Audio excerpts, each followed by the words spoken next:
How to close deal a prospect. Maraming nagtatanong sa akin, ano ba sikreto mo, paano ka kumausap ng prospect, paano mo papajoin, or ang tanong nga sa akin, apply na dapat mong sabihin para mag-join yung prospect ko. Actually, hindi ko napapajoin lahat ng prospect ko. Ang dami ko rin prospect na hindi mag-join. Pero paano ko sila kinakausap? Simple lang. After ko mapresentan, ang tanong ko lang kumusta. Sunod kong tanong, pag nagsabing maganda, tatanungin ko anong plano niya. Tatlo lang naman mag-iisip, mag-join, or hindi mag-join. Now, pag nagsabing mag-iisip, ang tanong ko, ano yung pag-iisipan mo? Ngayon, pag nagsabi naman mag-iipon ng pera, tanong ko ulit, kailan ka makakapag-ipon? In short, tutulungan ko siya na masolusyonan niya kung ano man yung gumugulo sa isip niya, kung ano man nagiging problema niya. Halimbawa, sabi niya, wala siyang pera.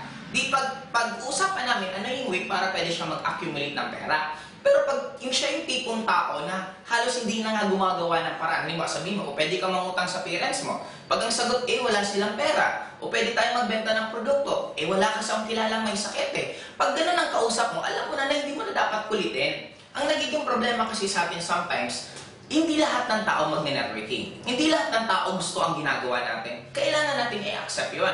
Ngayon, kung ikaw yung tipong tao na makulit, yung ibon gusto mong turuan lumangoy, yung isda gusto mong turuan lumipad, it will take time. May mga ibang taong self-motivated, may ibang tao talaga naghanap ng opportunity. Pag sila yung tipong taong naghanap ng opportunity at na-representan mo, automatic sila pa nga pamisang gumagawa ng way para makapag-join. Yung mga tipong tao na ayaw talaga mag-join, kahit anong kulit mo, ayaw talaga dyan. Anong dapat mong gawin? Next. Hanap ka ng ibang prospect, huwag silang pag-focusan mo. Kasi nagiging problema sa atin sometimes, pufokusan mo yung alam mo ng ayaw, kukulitin mo, antayin mo na magkaka-interest din yan. Kaya pa minsan tayo as networker, may mga iba tayong friends na lumalayo sa atin or nawawala ng gana tayong kausap or ina-unfriend tayo sa Facebook kasi tayo mismo may problema. Bakit? Nagsabi na nga ayaw, kinukulit mo pa. Pag ayaw, hayaan mo, hanap ka ng ibang prospect.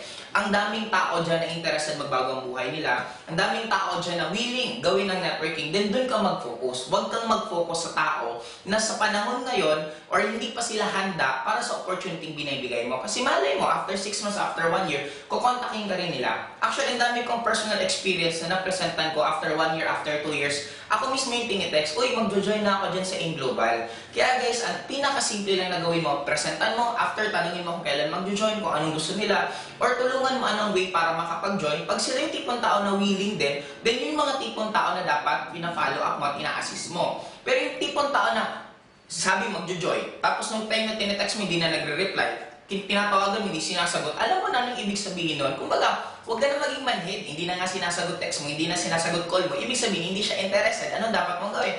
I-next. Kaya huwag mong pahabain ng agony, ng paghihirap mo. Kumbaga, kung ayaw, ayaw. Kung gusto, gusto.